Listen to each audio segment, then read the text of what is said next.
Welcome back, everyone. It's a short break, wasn't it? Action-packed session coming up right now with 4 abstract presentations. I'm going to ask, and then a technical demonstration by Beckman Coulter. So I'll ask our chair to share his screen, Dr. Ali Abdel-Sader. Ali, take it away, please. Okay, hello everyone. Thanks, Dave. So we're this next session will feature 4 talks from 3-minute talks from graduate students, PhD students, followed by quick questions, and then we follow that up with the talk, as Dave said, from Beckman Coulter about flow cytometry from Dr. Natalia Fergianina. Please put any questions you have in the Q&A session as before. All right, Simone, we start with you. Can you take it away? Yeah, thank you.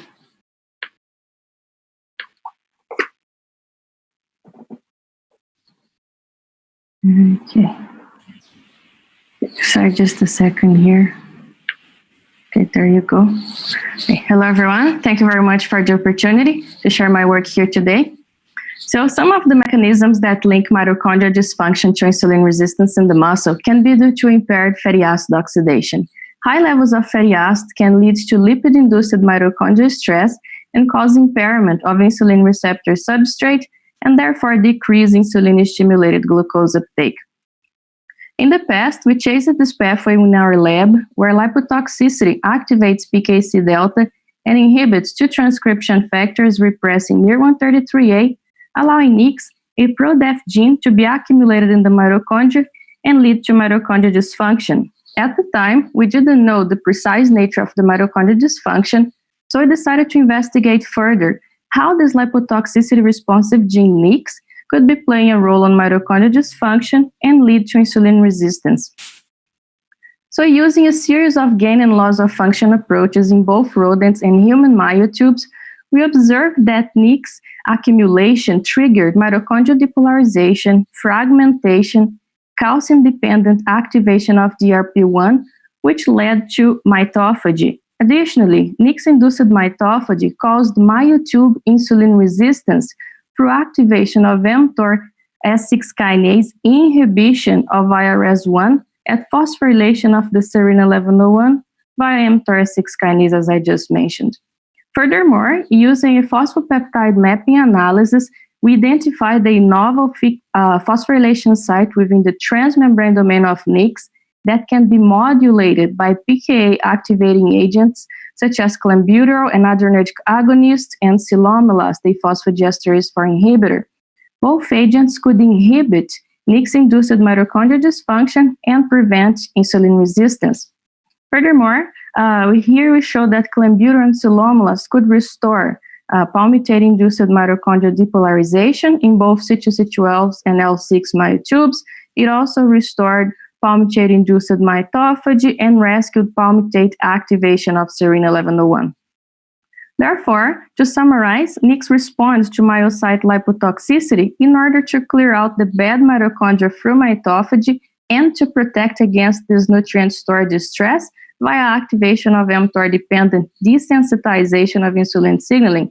We also showed that Nix-induced mitophagy and impaired insulin signaling could be reversed by direct phosphorylation of Nix by pKa. Therefore, we think this may represent a potential therapeutic strategy to treat early-onset insulin resistance in the future. And based on the literature and in our data, here we propose that Nix activates an alternative pathway that ultimately leads to insulin resistance. Thank you very much. Okay, thank you, Simone. That was nice. Any questions from the audience? How do you measure mitophagy, Simone, please? How are you measuring that? So in this case here, we used a biosensor called MitoFred. It is targeted to the mitochondrial matrix, and it has a very low pH range to sense acidification, or also what we would see when the mitochondria is integrated by the lysosome. So that was one of our approaches to measure mitophagy. And what drug do you think will activate pKa and do this phosphorylation to be protective? So in this case, in our project, we focused on clenbuterol, which is a beta-2 adrenergic, and silomelast, a phosphodiesterase 4 inhibitor, Both of them can highly activate pKa and lead to phosphorylation of Nix at the transmembrane domain. Thank you. Thanks. Okay, thanks, Simone. If there are no more questions, we'll move on to the next speaker. Sean, can you please share your screen? Simone, you might stop your share? Yeah, thanks.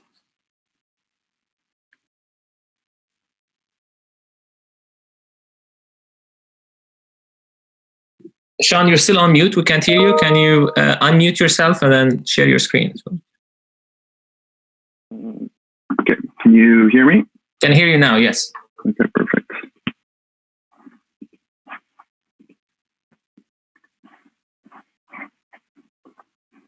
All right, thank you for the introduction. Today I'll be going over some of my work that I've collected over the past couple of years. So Duchenne muscular dystrophy is a life-limiting neuromuscular disorder that's caused by the absence of a dystrophin protein. In recent years, a number of genetic therapies have been approved for DMD patients, many of which can be complemented with alternative interventions. One emerging therapy that our lab is interested in is AMPK. And early proof of concept studies have shown that chronically stimulating AMPK reduces the dystrophic phenotype by upregulating utrophin and autophagy. However, the molecules utilized in these studies failed to translate to a clinical population due to their off-target and adverse effects. Thus, the purpose of our study was to assess the cellular and molecular responses to a novel, specific, and accessible AMPK inducer, such as MK8722 in dystrophic muscle. To do this, we orally gavaged wild-type and MDX animals with a vehicle or MK8722 drug solution. From there, we collected their tibial anterior muscles 3, 6, and 12 hours post-gavage to evaluate the acute response to the AMPK activator. For the upcoming graphs, only the MDX data are plotted, and the dotted line will refer to our wild-type vehicle group. To first validate our intervention, we measured markers of AMPK activity, where we observed increases as early as 3 hours post-gavage. Given that AMPK induction has been previously shown to upregulate utrophin, as well as correct autophagy in dystrophic muscle, we sought to investigate these two particular pathways. Firstly, MK8722 administration led to a 4-fold increase in utrophin protein expression 12 hours post-gavage. A rise in PGC1 alpha mRNA was also observed preceding this event, and we believe that the utrophin expression upregulation was caused in part by the increase in PGC1 alpha activity. We're currently working on further analysis to confirm this. Secondly, AMPK activation normalized LC3 2:1 ratio, as well as elevated P62 expression in the dystrophic muscle. To further evaluate autophagy induction, we examined the AMPK-specific ULK phosphorylation. 12 hours post-gavage, the AMPK activator increased ULK phosphorylation at this mTOR-independent site, suggesting that the dysregulated autophagy signaling is corrected through this manner. In summary, we have demonstrated that this next-generation AMPK activator is able to augment disease-mitigating mechanisms in DMD, specifically through utrophin and autophagy signaling. Our next steps are to evaluate the therapeutic potential of these novel AMPK activators in chronic studies. At this time, I'd like to thank the MHAD organizing committee, the attendees, as well as our research group and funding agencies. Thank you. Thank you, Sean. Do we have any questions from? Just a quick question, Imad Galuzzi, if I may. So how does drug activate AMPK? Because, I mean, we did a few years ago a study where we compared ACAR versus metformin, and we activate AMPK with ACAR. It's protective against muscle wasting induced by cancer or cytokines. How this MK works? So the nice thing about this particular drug is that it's able to activate all 12 subunits of AMPK, whereas in metformin, it only activates primarily on the liver. ACAR primarily works by increasing ZMP substrate. In the case of MK8722, you can actually see systematic upregulation of AMPK activation in all tissues. Well, one time for one question. I got one from Aisha. What happens to the liver in animals being given the novel AMPK activator?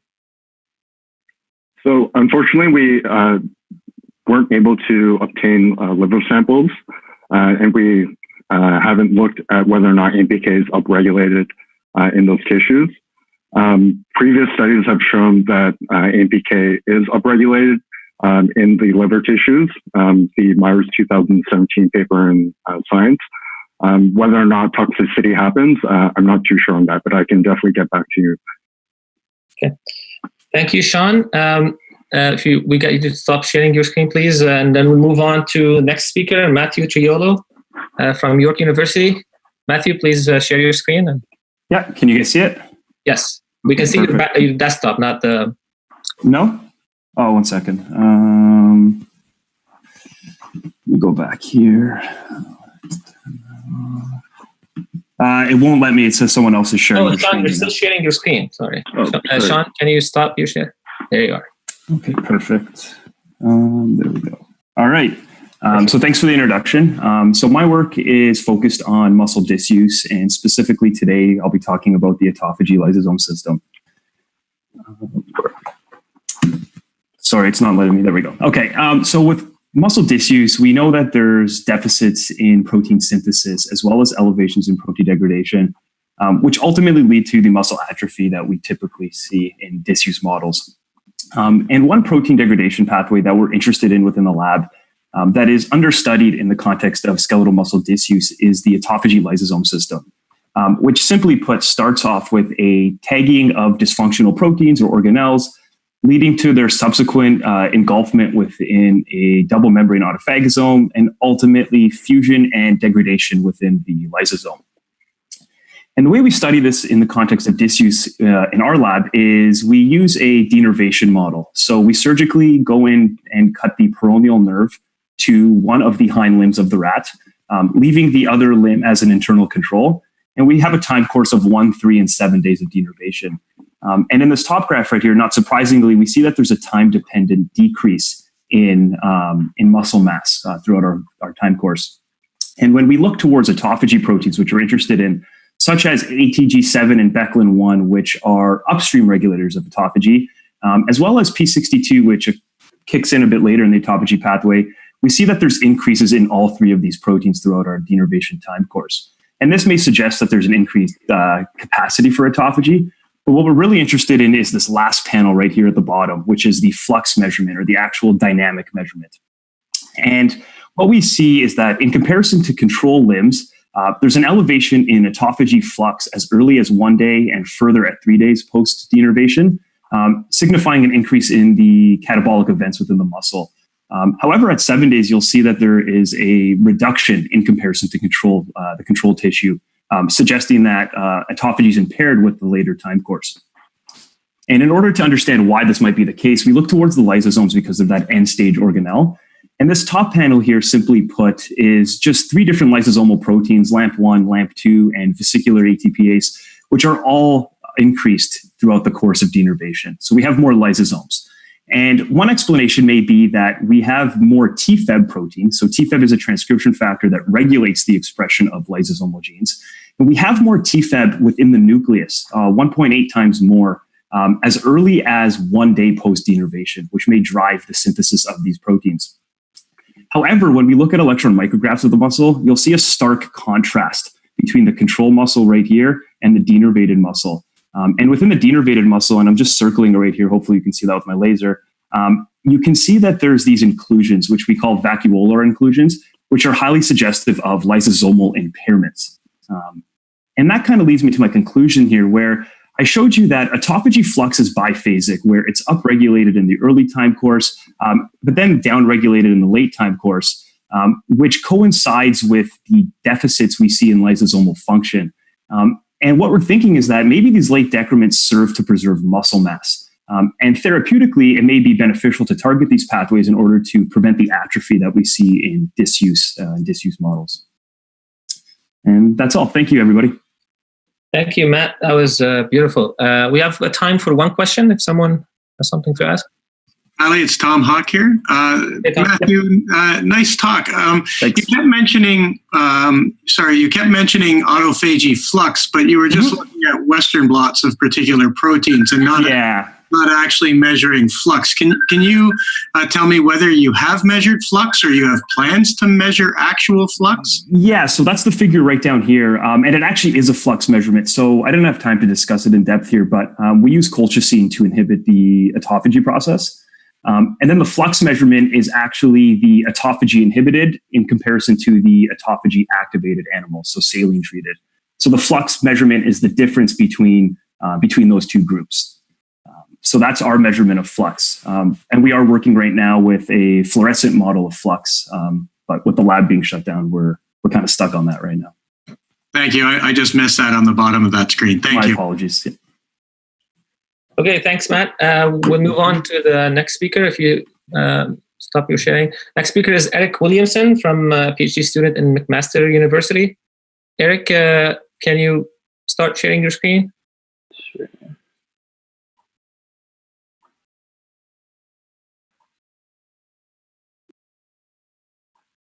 Okay, can you see that and hear me okay?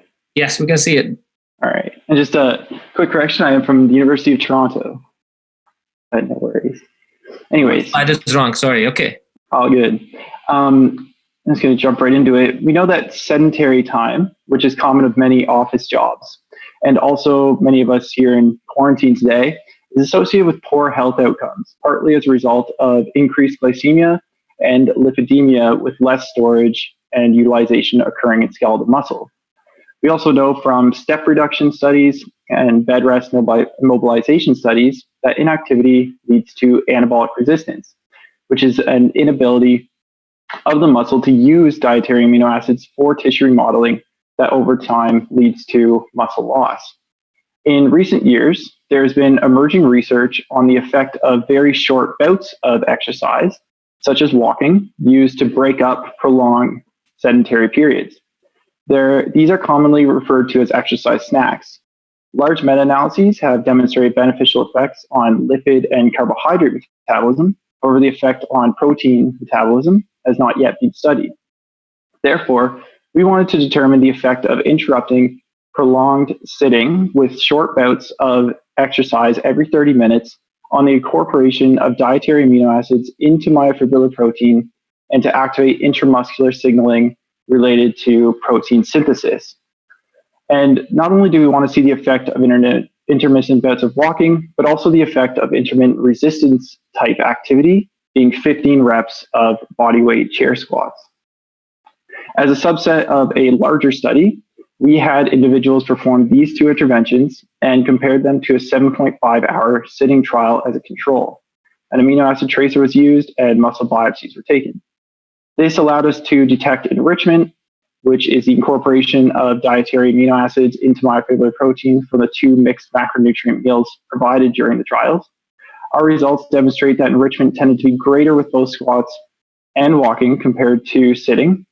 There was a moderate effect size with intermittent squats and a large effect of intermittent walking with just one day of these interventions. This suggests that the activity snacks were potentially effective at overcoming any latent anabolic resistance in order to increase the use of dietary amino acids for new protein synthesis. This slide shows our data of our immunoblotting of proteins involved in the mTORC1 and ERK1/2 pathways, which are critical in the regulation of mRNA translation and ultimately muscle protein synthesis. Each condition represents the fold change from baseline, which is denoted by the dotted line at the 1 of each graph. No effect of the interventions was found, with the exception of a significant fold change in RPS6 kinase phosphorylation in the squat condition compared to the sitting condition. In conclusion, our findings suggest that these exercise snacks, which are easily available in an office, lab, or at home in quarantine, I might add, may enhance dietary amino acid utilization to maintain muscle mass, and the resistive type snacks may enhance muscle anabolic signaling. I'd like to thank MHAD, the ACSM Foundation, for funding the project, and the Dr. Moore and Dr. Gillen labs at U of T. Okay, thank you, Eric. We have time for a very quick question if someone has something to ask.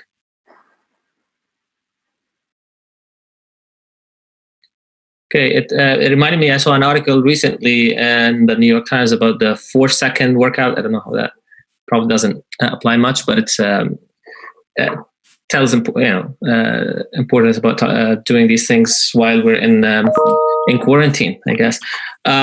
Thank you for all the PhD student speakers. You can see wonderful work. If you have additional questions for them, please put it in the chat box.